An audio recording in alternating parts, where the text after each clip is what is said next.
Right, so Game of Death, not to be confused with Bruce Lee's last movie, which is obviously all footage put together.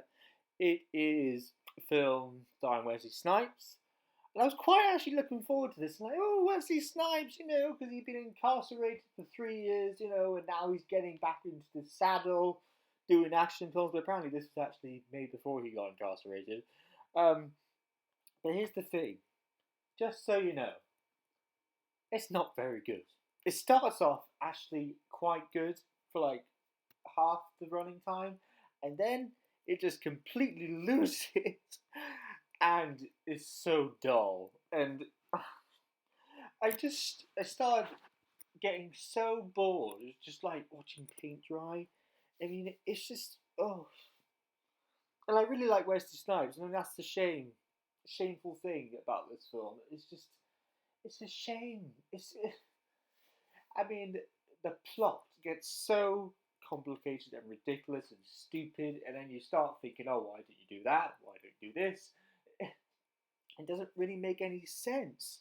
And you just question what's going on, and then this subpar acting for the most part.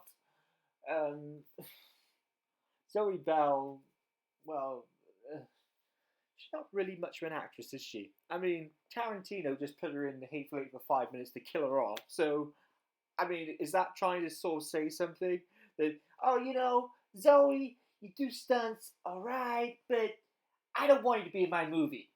You got it? I mean, that's what it's just like it's saying to me when I watched that movie. Like, oh yeah, just kill her off. And in this movie, she said starts off doing an Australian accent, and then or whatever, Australian, New Zealand, wherever the hell she is. I don't care. She's not a very good actress. And then she decides to switch into American for the rest of the film, and then you're just like, ugh, not very good. She's not very good. She's never been really an actress at all. I mean, the best thing she did was in the Hateful Eight, probably, because she was fine in that. And I'll say it once and I'll say it again. Stick to your actual accent, actors. Look at Captain Boomerang from Suicide Squad.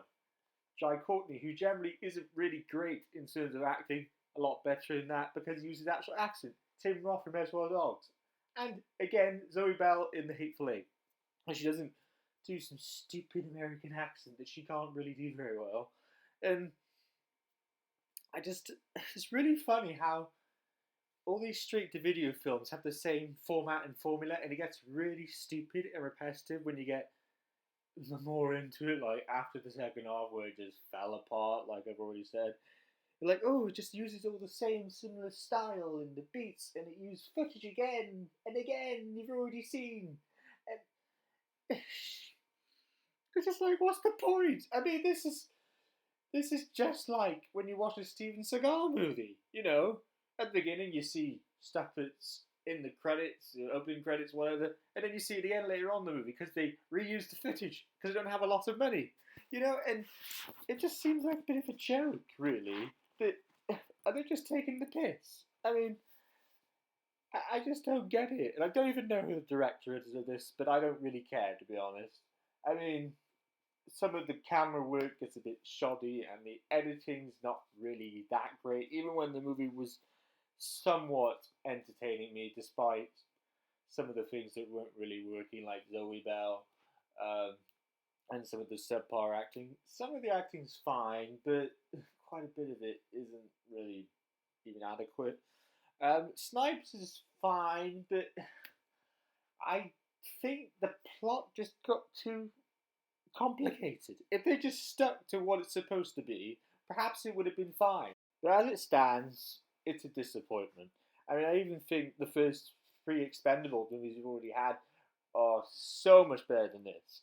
And that's really saying something, given how dull and boring the other half of the film gets. And, you know, I get this whole thing that Wesley Snipes wants to redo his action thing, even though I know this is before he was incarcerated. But seeing it now, it's something to think, oh, this is something to try and do that again. I liked him in Expendables 3, and he had sort of more stuff to do.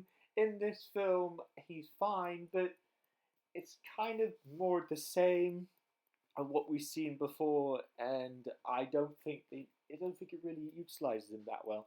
And but boom, in Expendables 3, they sort of make a joke that, oh, the whole thing about you being in jail, where it's been like the last 3 years, so this is like one of the first songs you've made, but boom, you know, said, oh, best place to be, I'm with my Expendables team, and so obviously they have fun with that. I mean, less so with this film, and just generally, it's just not very good. And if you're looking for a Wesley Snipes movie to watch, this really isn't the one. I think you should really go back to Blade and Blade 2 if you haven't watched those movies already. If you just want to become into his movies, you should definitely watch those and not this.